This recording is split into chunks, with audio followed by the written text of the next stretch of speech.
Oi gente, tudo bem? Essa semana eu postei um vídeo sobre a produção de uma placa miorrelaxante na impressora 3D.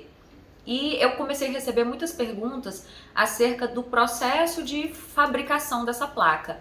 Então eu vou postar a seguir os vídeos desse processo para vocês poderem ter uma noção.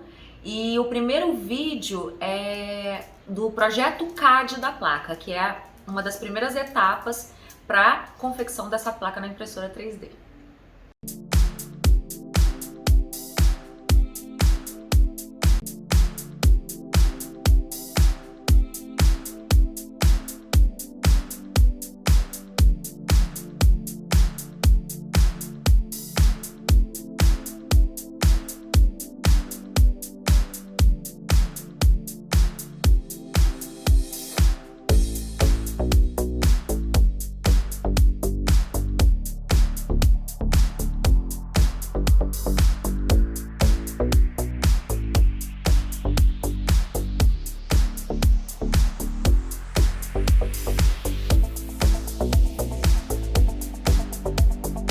Bom, gente, depois que a gente tirou a base, fez os ajustes, deu um polimento, né? Tirou todas aquelas marcas, deu o polimento com Scotch Brite e tal, ela fica fosca desse jeito.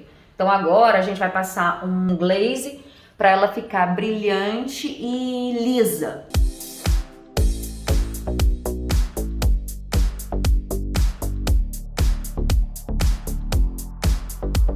A mão de glaze finalizada, eu vou colocar agora para fazer a cura, né, a fotopolimerização durante 10 minutos e daqui a pouco dou mais uma mão de glaze e faço a fotopolimerização final.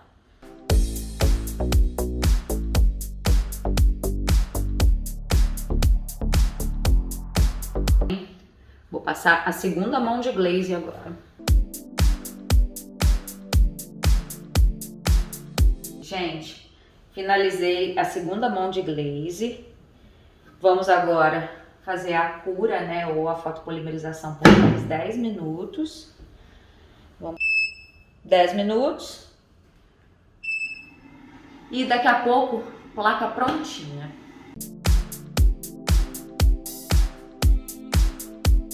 Último glaze, placa pronta. Agora eu vou mostrar para vocês.